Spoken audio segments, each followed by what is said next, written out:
Important stuff on a domestic level. The Social Security trustee report came out yesterday. For as long as I have been doing this, it's about 20 years, the Social Security trustee report said that the trust fund. Now, I just want to make this clear, okay? Because there's a lot of stuff that is just really pisses me off when I read it, and a misunderstanding of the PIV I have on this. The AP headline is Medicare and Social Security go broke dates are pushed back in a measure of good news. Medicare and Social Security do not go broke on these dates. In 1982, Ronald Reagan had an Alan Greenspan commission set up to look at what's going to happen when the baby boomers, which was the biggest generation we had at that point, go into retirement. Because the way our system works is young people pay into a fund as they're working to pay for retirees. And then when those young people become retirees, other young people come in. Now, the reason why this is not a Ponzi scheme is because everyone in the world, or I should say in America, of working age who's working would have to disappear one day for there not to be funds going forward. Any more than like the U.S. government, or any government for that matter, is a Ponzi scheme. In fact, there's no enterprise in the world that functions without the idea of like, we're going to go broke if people stop buying our stuff. Like, Apple could go broke at one point. At one point, all the cash they have on hand, they'll spend it. They'll put it in the pockets of shareholders if no one else buys their stuff ever. That's also the way that Social Security works. If no one else works ever after today, then yes, it will go broke. Right. But the Social Security Trust Fund is essentially was a rainy day fund for when boomers get to this age, which was very predictable because we knew how old they were in 1982 and we knew how many of them there were, that there would be a cushion. And that cushion has been quite effective. If by these dates, 2035 now, and like I say, when for the past 20 years, it's been 2031. And for Medicare, it was actually like in 2029. But these dates now have gone to 2035, and we'll talk about the reasons. The Social Security Trust Fund, which is this sort of like cushion, will run out for Medicare and for Social Security. And when that happens, if Congress does nothing, which is highly unlikely, which we expect every year Congress to do something, because right now, I got news for you. The good news is there's no money in the defense fund for 2025. It's bankrupt until Congress decides we're going to put in an extraordinary amount of money that we shouldn't be spending on this. Yeah, what's the go broke date on that? Well, the go broke date is when the budget's over. The budget, it's like in April, it's like a Q1, I think it is. So Medicare and Social Security, 2035 is when the trust funds will be depleted if nothing is done. At that time, Social Security will pay only 83% of promised benefits. So in other words, there'll be an automatic 17% cut. But that's it.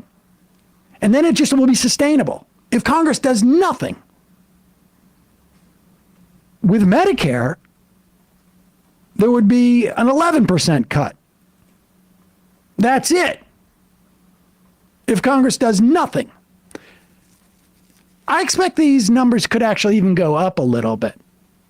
Well, they I mean, went in up terms of this... like, I'm saying the dates. Oh, okay. Could go back a little bit. But isn't that what was determined in this latest report too, right? It was a sunnier news than anticipated because of that exact dynamic. Well, I think there's a couple of things going on. I don't think that the Social Security Trust commissioners assumed that the economy would bounce back as much, and we wouldn't be taking in as much in terms of tax receipts. But also, a lot of people died during COVID.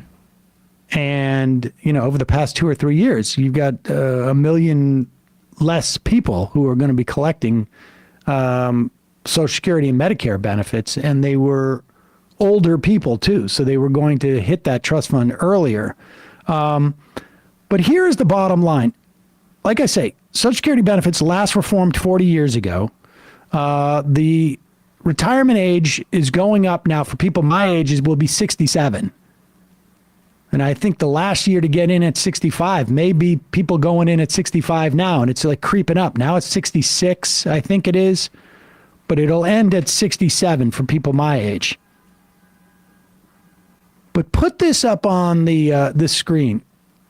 Here is the fundamental dynamic that's been going on. Now, here is the share of earnings subject to Social Security taxes from 1950 to 2021. Expand the whole thing. Do you have the is that the whole picture? Yeah, okay. Yeah, you can go down a little bit. Now, you'll see in 1983, right at the peak of the amount of income that was being captured by Social Security taxes. Remember, this is a tax on wages.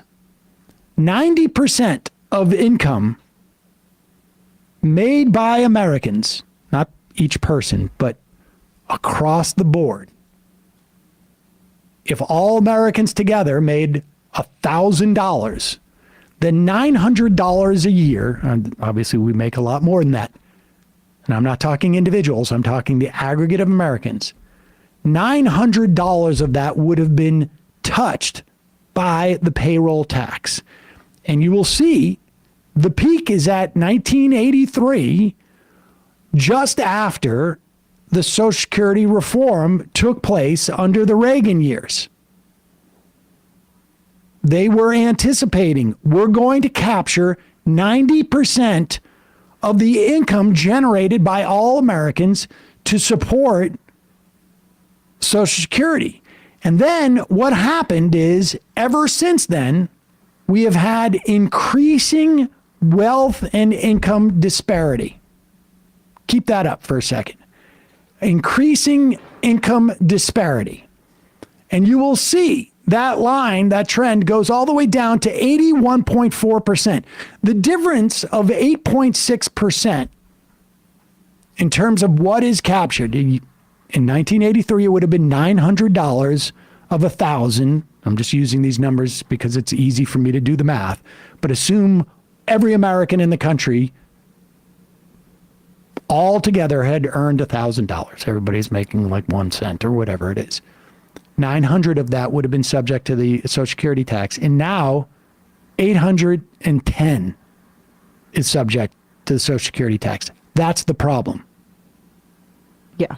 And the way you fix that problem is by getting rid of the cap on when income is collected. Right now it's at $160,000. Your first $160,000 is subject to Social Security taxes.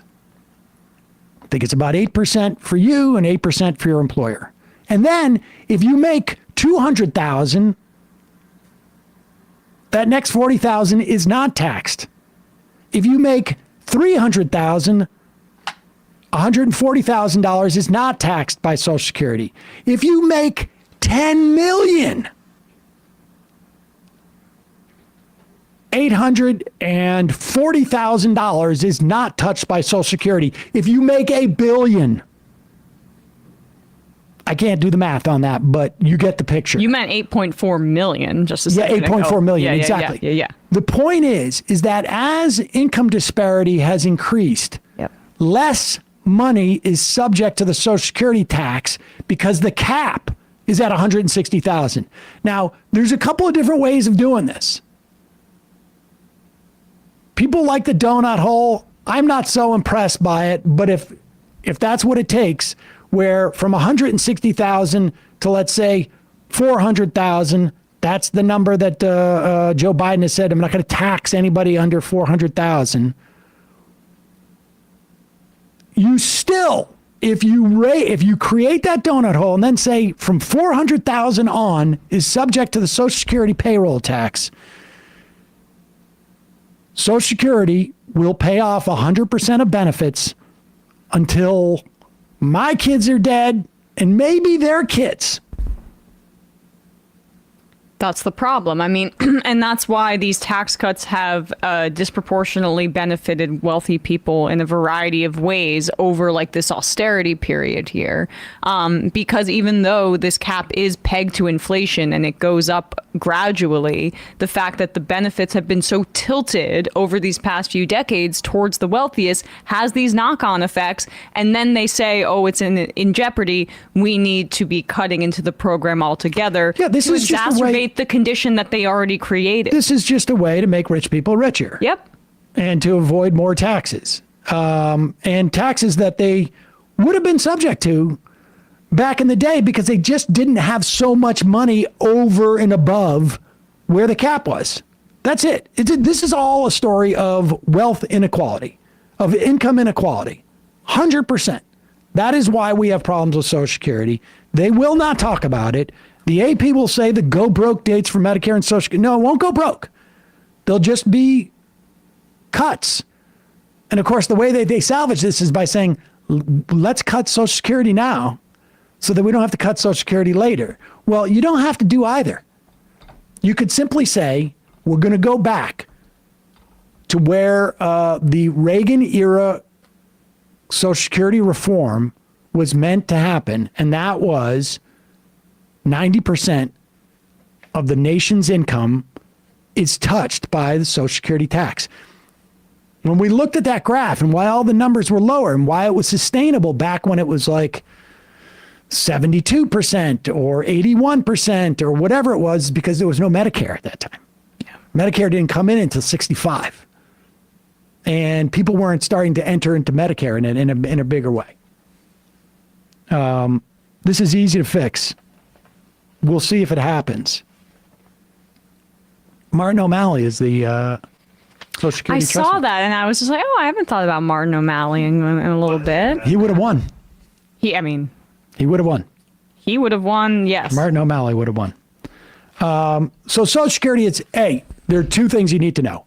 It is not going broke. We will get only 17% of promised benefits.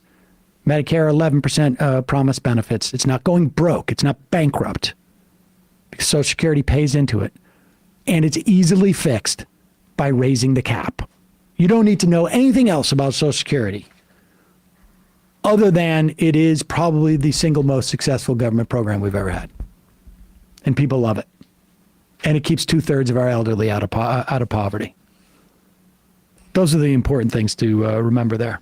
Hey, folks, don't forget to hit the subscribe button and check out our daily show. We do it every day at 12 p.m. Eastern for about 2.5 hours. We even take phone calls. You should check that out.